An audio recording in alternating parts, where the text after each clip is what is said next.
Vamos a iniciar que, según la observación general número 13 del Comité de Derechos Económicos, Sociales y Culturales de Naciones Unidas, el derecho a la educación debe tener grandes cuatro características, que son la disponibilidad, la aceptabilidad, la accesibilidad, que incluye la no discriminación, la accesibilidad material y económica, y finalmente, como cuarta característica, la adaptabilidad. Sin embargo, en Venezuela, en Nicaragua, Colombia, Argentina, podemos ver que ese derecho a la educación se ha visto vulnerado por el incumplimiento de algunos de estos atributos. Entonces, vamos a hacer la primera pregunta a nuestros panelistas. ¿Cuáles son esas características que creen ustedes que debe tener la educación universitaria para apuntalar a un sistema verdaderamente democrático? Evidentemente, además de las cuatro que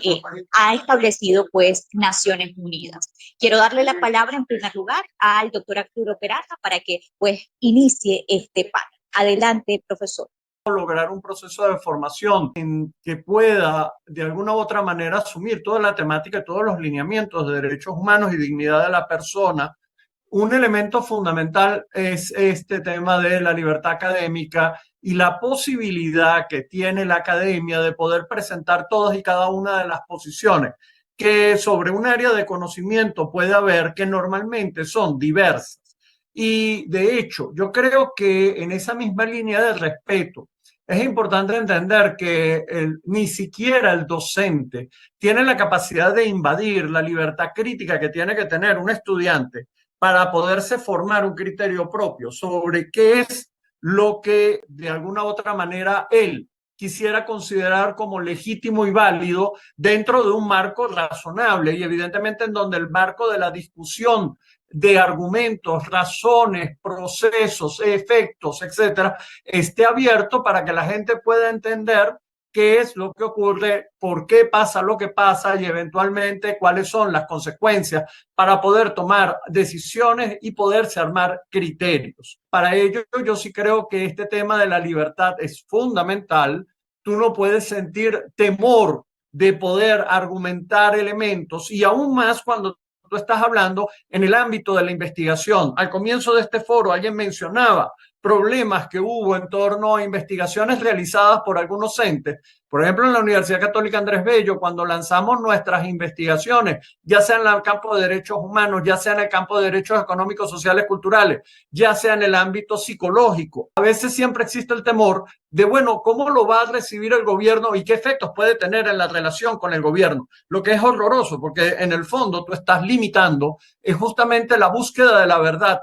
que debería ser entendido por los gobiernos como un modo de ayuda para la gestión pública, porque de lo que se trata es de contrastar información y de eventualmente generar políticas públicas que atiendan los problemas. En la medida en que las universidades no sean capaces de generar nuevo conocimiento alternativo, distinto, e incluso que desbloquee procesos pretéritos que de alguna u otra manera se han sostenido en el tiempo y busquen alternativas, en esa misma medida la universidad no va a cumplir su propia finalidad, no está educando, porque educación no es solamente recibir un conjunto de teorías. Educación fundamentalmente es crear una habilidad y una capacidad para desarrollar soluciones alternativas a problemas presentes. Gracias. Yo creo que aquí es importante recordar que, y esto está claramente definido, hay una relación intrínseca entre democracia y derechos humanos y Estado de Derecho como concepto en sí mismo o como parte del concepto de desarrollo. Entonces, en esta lógica, rol que se tiene desde las universidades es, en ese proceso que mencionaba Arturo previamente, de dar herramientas para que los estudiantes puedan incorporarse a la vida, formar esas capacidades o crear esas capacidades desde esa perspectiva, es decir, desde el punto de vista de entregar a la sociedad, ciudadanos, como actores de los procesos democráticos, que entiendan esa relación, reconozcan los principios en materia de derechos humanos, probablemente el central de alteridad, pero también el de respeto y garantía, el de no discriminación, como punto de partida para cualquier relación que tenga, no solamente desde el punto de vista de su accionar o su actividad dentro de la universidad, sino en general en la sociedad. Desde esa perspectiva, entonces, nuestro rol como organizaciones de derechos humanos, como universidades,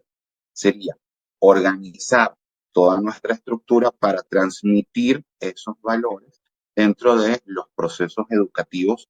que realizamos o que llevamos adelante con nuestros estudiantes, para el caso específico, pero también en el contexto de las otras actividades de la universidad, investigación y extensión, de manera de cómo, a través de estas tres actividades, transmitimos esos valores para formar ciudadanía, pero no cualquier clase de ciudadanía, es decir, no una ciudadanía funcional que solo vaya y vote, sino que sea una ciudadanía con herramientas críticas que le permitan analizar y tomar decisiones para fortalecer la democracia, el Estado de Derecho, el desarrollo y los derechos humanos.